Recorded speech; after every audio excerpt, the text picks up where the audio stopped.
तो कैसे हैं आप लोग?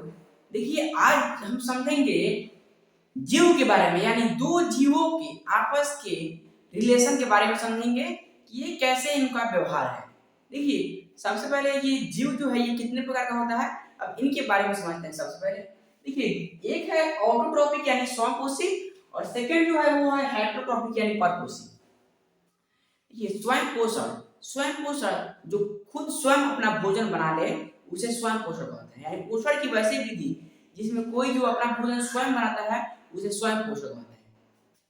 तो ये है इन autotroph is an organism that can produce its own food using light water, carbon dioxide और other chemicals। यानी स्वपोषी एक ऐसा जीव है जो प्रकाश, पानी, कार्बन डाइऑक्साइड या अन्य रसायनों का उपयोग करके अपना भोजन स्वयं बना सकता है, उसे स्वयंपोषी कहते हैं।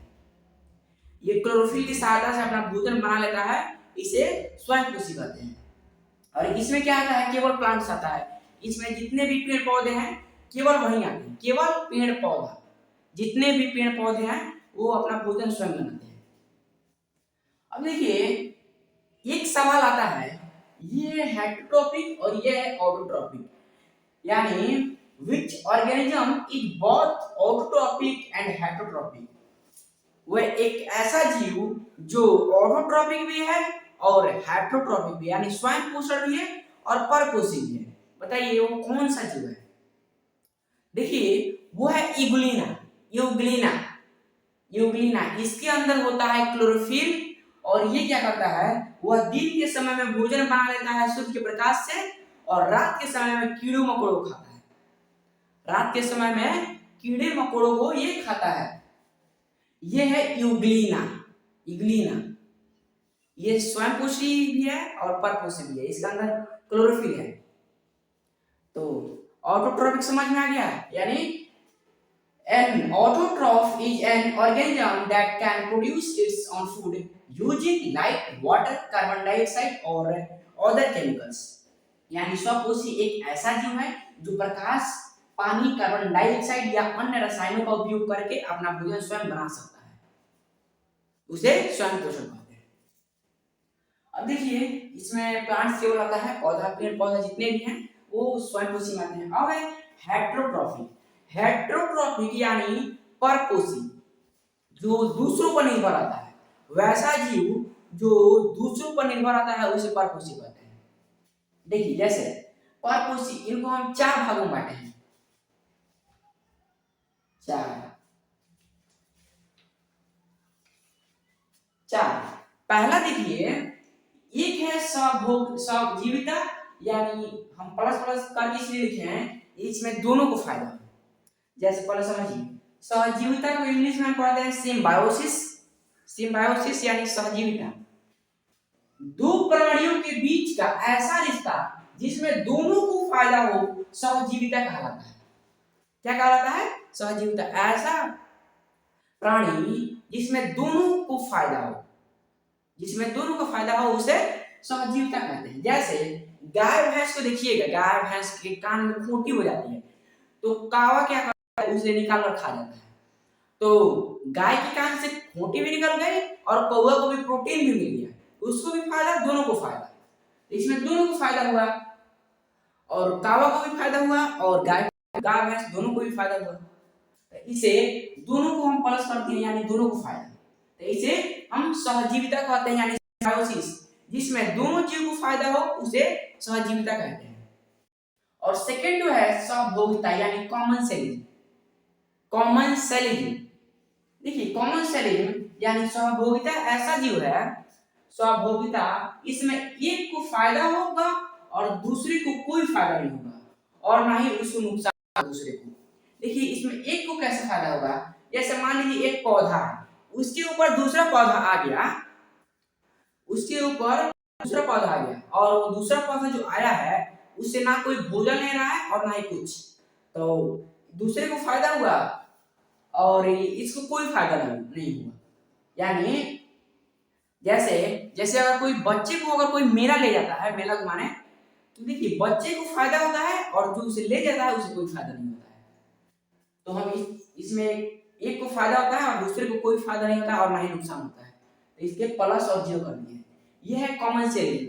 हम लोग भी आते हैं कॉमन सेलिंग में, क्योंकि धान को वो अपने उसको समय पर करता है, समय पर उसको यूज करते हैं, तो हम लोग कॉमन सेलिंग में आ गए। हम लोग को फायदा हो जाता है और गेहूं को ना कोई फायदा ना ही कोई नुकसान होता है। तो इसे कॉमन सेलिंग यानी सहभोगिता कहते हैं। और तीसरा जो है वो है पैरासाइटिक यानी परजीविता।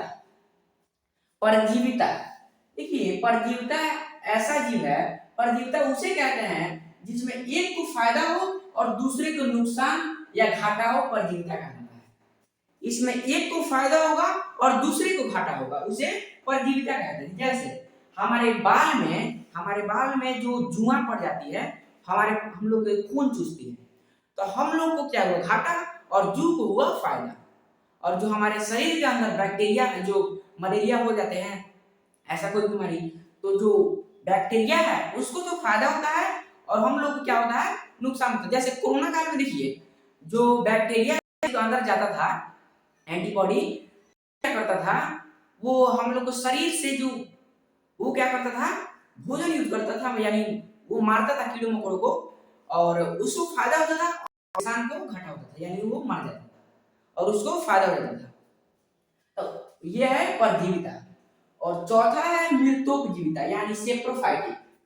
सेप्रोफाइटिक मृतोपजीवी, ये क्या कहता है मृतोपजीवी कि तू मर, तू जल्दी मर, हम तुम्हारे मरे हुए शरीर को खाएंगे। ये चौथा सेप्रोफाइटिक ये कहता है कि तू मर, जल्दी मर, हम तुम्हारे मरे हुए शरीर को खाएंगे। और ये ससुरा टुकुर टुकुर देखता है, टुकुर टुकुर क्या कहता है, तू मर, तुम्हारे मरे हुए शरीर को हम खाएंगे। जैसे कोई पेड़ पौधा को देखिएगा, जब उसको कोई चीज बनवा दिया जाता है तो उसमें सीना लग जाता है, तो क्या चौकी तो मरा हुआ है यानी मृतोपजीव है, तो उसके अंदर ये घुस कर उसको खोखला कर देता है, यानी उसको बर्बाद कर देता है, तो उसे मृतोपजीव कहते हैं। जैसे अगर कोई चूहा मर गया तो ये ससुरा क्या करेगा, कौवा की पार्टी करेगा, या कोई सांप मर गया तो उसको भी पार्टी करेगा। तो ये मृतोपजीवी है। ऑटोट्रॉफिक और हेटेरोट्रॉफिक समझ में आ गया आपको। देखिए एक बार और देखिए, an autotroph is an organism that can produce its own food using light, water, carbon dioxide और अदर केमिकल्स एंड। सॉफ्ट एक ऐसा जीव है जो प्रकाश, पानी, कार्बन डाइऑक्साइड या अन्य रसायनों का उपयोग करके अपना भोजन स्वयं बना सकता है, उसे स्वयं पोषण कहते हैं। इसमें केवल प्लांट्स आता है, प्लांट्स, और ये सहजीविता सिम्बायोसिस जिसमें दोनों को फायदा हो। और कोई जानवर है उसके अंदर कीड़ा पड़ गया तो दूसरा जानवर उस कीड़े को खा लेता है, तो दोनों को फायदा हो जाता है। तो ये सहजीविता और ये सहभोगिता यानी कॉमन सेलिंग। इसमें एक को फायदा होता है और दूसरे को कोई फायदा नहीं होता है, जैसे एक पौधे के ऊपर दूसरा पौधा उग जाता है। और तीसरा परजीविता, इसमें एक को फायदा होगा और दूसरे को घाटा होगा। जैसे हमारे बाल में जो जुआ पड़ जाता है तो जुए को फायदा होता है, हम लोग को घाटा होता है। कोरोना काल में जिसको कोरोना हो जाता था, जो बैक्टीरिया जाता था, बैक्टीरिया को फायदा और इंसान को घाटा, वो मर जाता था। और चौथा है मृतोपजीविता यानी सेप्रोफाइटिक, यह कहता है कि तुम मर, हम तुम्हारे मरे हुए शरीर को खाएंगे। अगर ट्रेन के पास कोई जीव मर गया तो ये क्या करता है, सब कीड़े मकोड़े जाकर उसको खा लेता है, कावा कीट ये सब खा लेता है।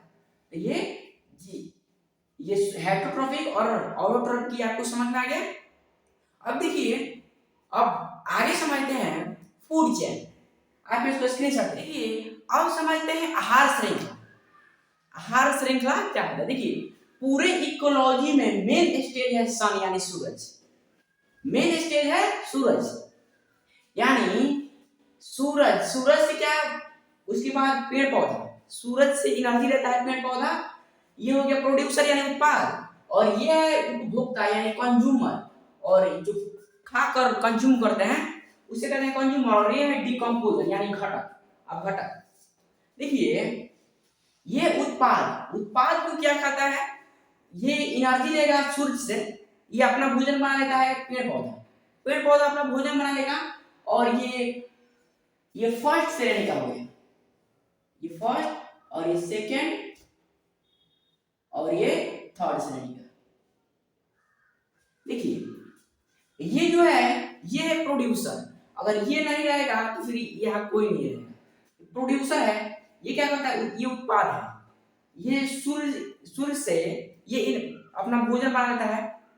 और ये क्या है, फर्स्ट है शाकाहारी।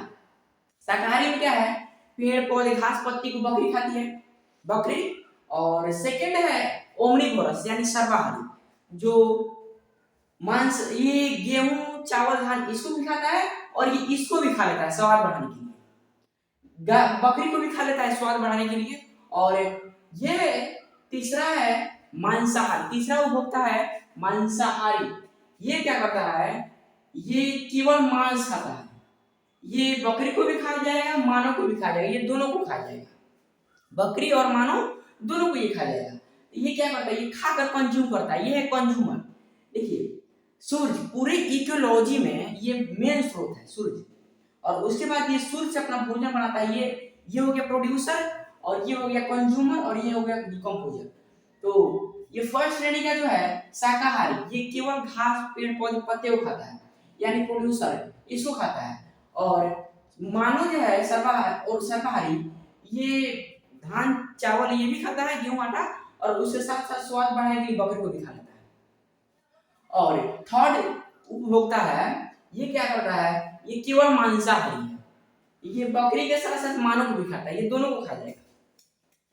और ये अपघटक यानी डिकम्पोजर, ये टुकुर टुकुर देखता है, ये मरने का इंतजार करता है, ये कहता है तुम और हम तुम्हारे मरे हुए शरीर को खाएंगे, टुकुर टुकुर देखते रहता है। इसको भी खाता है, मानव को भी खाता है, और ये बकरी को भी खाता है, इसको भी खाता है मरने के लिए, पेड़ को भी। और पेड़ को मान लीजिए काट दिया जाए और उसको रख दिया जाए तो उसमें भी कीड़े लग जाते हैं, उसमें भी कीड़े लग जाते हैं। ये क्या करता है, ये अगर मान लीजिए कोई शेर मर गया तो उसके ऊपर जितने भी कीड़े हैं वो सब जाकर उसको पार्टी करेंगे, उसको खाएंगे उसको। तो ये क्या कहता है, ये मरने के लिए इंतजार करता है, कहता है तुम मर, हम तुम्हारे मरे हुए शरीर को खाएंगे। तो समझ में आ गया आपको, ये है पूरे इकोलॉजी में मेन स्रोत सूर्य, और उसके बाद ये प्रोड्यूसर, और ये है शाकाहारी बकरी, और मानव जो है ये है सर्वाहारी, ये दोनों खाता है, शाकाहारी मांसाहारी दोनों है। और मांसाहारी शेर, ये है क्या है, ये खाकर कंज्यूम करता है। और ये है चील यानी अपघटक यानी डिकम्पोजर। देखिए संख्यों के आधार पर हमने एक पिरामिड तैयार किया है, उस पिरामिड को देखिए और समझिए। देखिए पिरामिड एक जो है ये स्थलीय पिरामिड है, यानी स्थलीय क्षेत्र का पिरामिड कैसा होता है, स्थलीय यानी लैंड, स्थलीय क्षेत्र का पिरामिड कैसा होता है, तो वो सीधा होता है, सीधा होता है। देखिए अब इसमें सबसे ज्यादा होता है प्रोड्यूसर यानी उत्पाद, पेड़ पौधा घास पत्ता यही सब होता है। स्थल पर सबसे ज्यादा क्या होता है, पेड़ पौधा घास पत्ता ये सबसे ज्यादा होता है। उसके बाद उससे कम होता है उपभोक्ता यानी मानव जीव, बकरा बकरी और शेर भी रहता है। क्या होता है, शेर भी रहता है, ये बहुत कम रहता है। और उसके बाद लास्ट में अपघटक यानी डिकम्पोजर। डिकम्पोजर जो है वो स्थल पर बहुत ही कम होता है, क्या बहुत ही कम होता है। तो देखिए हमने एक ये पिरामिड ये सीधा बनाया हुआ है, और हम मरुस्थलीय पर इनको मैंने उल्टा कर दिया है, इसलिए क्योंकि हमको अपघटक का ज्यादा दिखाना है और उत्पादक को कम दिखाना है, तो इसीलिए मैंने इस पिरामिड को अपोजिट कर दिया है, उल्टा कर दिया है। देखिए तो मरुस्थलीय यानी रेगिस्तान, यहाँ पर सबसे ज्यादा, यहाँ पेड़ पौधा उतना नहीं होता रेगिस्तान में। देखिए सबसे कम मात्रा में पेड़ पौधा मिलेगा रेगिस्तान में, सबसे कम मात्रा में, तो उत्पाद यानी पेड़ पौधा। और उसके बाद यहाँ भी मरुस्थलीय पर यहाँ भी मानव शेर बकरा बकरी यहाँ भी मिलेगा बहुत ही कम मात्रा में। और अपघटक तो यहाँ बहुत ज्यादा होता है। डिकम्पोजर जो है ये मरुस्थलीय पर बहुत ही ज्यादा होता है। सागर में देखिए उत्पाद बहुत ही कम होता है, और ये जो है कंज्यूमर यानी उपभोक्ता ये बहुत ही कम मात्रा में होता है। इंसान भी वहां मिलेंगे, रेगिस्तान में इंसान भी वहां मिलेंगे, सब ऊंट भी मिलेंगे वहां पे, लेकिन वहां दिखेगा ना चील कावा इतना सारा दिखेगा कि आसमान आपको नहीं दिखाई देगा। रेगिस्तान में सबसे ज्यादा यही सब होता है, ये अपघटक चील कावा आपको इतना दिखेगा लोग कि साफ आसमान दिखाई नहीं देगा। तो ये मरुस्थलीय हो गया, और ये क्षेत्रीय स्थलीय का पिरामिड सीधा होता है, और मरुस्थलीय यानी सागरीय स्थलीय का पिरामिड, सागरीय क्षेत्र का पिरामिड जो है वो उल्टा होता है। तो देखिए अब हम इसके आधार पे एक लिंडमान का 10% रूल लाए हैं और उसको समझाते हैं। आप इसको स्क्रीनशॉट ले लीजिए, चश्मा लगा लेते हैं, ठीक है। देखिए अब हम समझते हैं लिंडमान का 10% रूल, यानी लिंडमान का 10% नियम। देखिए ये है हमारे सूर्य, पूरे इकोलॉजी में मेन स्रोत है सूर्य, और उसके बाद है प्रोड्यूसर, और उसके बाद है कंज्यूमर, उसके बाद है डिकम्पोजर। तो देखिए अगर सूर्य से 1,00,000 किलो कैलोरी ऊर्जा अगर मिलता है तो उसमें से 10% मिलेगा पेड़ को। ये ऑब्जर्व करेगा पेड़ 10%, यानी 1,00,000 का 10% कितना हुआ, तो 10,000 किलो कैलोरी ऊर्जा किसको मिला, पेड़ को, यानी प्रोड्यूसर को मिला 10,000। और उसके बाद कंज्यूमर को यानी फर्स्ट श्रेणी का बकरी को देखिए, बकरी को मिलेगा 10%, तो 10,000 किलो कैलोरी का ऊर्जा 10% कितना हुआ, 1,000। तो 1,000 किलो कैलोरी ऊर्जा मिला बकरी को। तो अगर बकरी को इंसान खाएगा तो उसमें से 10% इंसान को मिलेगा, यानी 100 किलो कैलोरी ऊर्जा इसको मिला, 100 किलो कैलोरी ऊर्जा इसको मिला। अगर वही शेर मानव को खाता है तो 10% इसको मिलेगा, 100 का 10% कितना हुआ, 10 हुआ। तो 10% 10 किलो कैलोरी ऊर्जा इसको मिला। और उसके बाद एक डिकम्पोजर यानी अपघटक। अब ये देखिए, अब ये शेर मर गया तो अगर ये इसको खाएगा ना, शेर या कोई जीव मर गया इसको खाएगा, शेर या मानो, तो इसको मिलेगा 10% कितना हुआ, 1 किलो कैलोरी ऊर्जा इसको मिलेगा। यानी इस नियम में अगर आप जितने पीछे रहिएगा आपको बहुत ही कम ऊर्जा मिलेगा, और जितना आगे रहिएगा उतना ज्यादा ऊर्जा मिलेगा। इसमें सबसे ज्यादा क्या है, अमूमन पेड़ है, सबसे आगे क्या है, पेड़। सूरज के बाद पेड़ यानी प्रोड्यूसर। तो सबसे ज्यादा दिन कौन जीता है, पेड़ को देख लीजिए, 200 बरस 300 बरस रहता है पेड़। और पहले के लोग देखिए, पहले के लोग बहुत 100 बरस 150 बरस तक रहते थे। क्यों, क्योंकि वो शाकाहारी भोजन ज्यादा करते थे। और जीनोम्स का भी बात है यहाँ पे, अब चूहा को कोई 1.5 साल जिए नहीं ना। तो पहले के लोग जो हैं ये शाकाहारी भोजन ज्यादा करते थे, शाकाहारी भोजन ज्यादा करते थे। अब शाकाहारी के साथ साथ बकरी को भी खा लेते हैं, खौसी बकरी ये दोनों को खा लेते हैं। तो अब अमूमन उम्र बहुत ही घट गया है, 65-70 वर्ष लोग हैं। आप सभी पब्लिक को धन्यवाद। जय हिंद।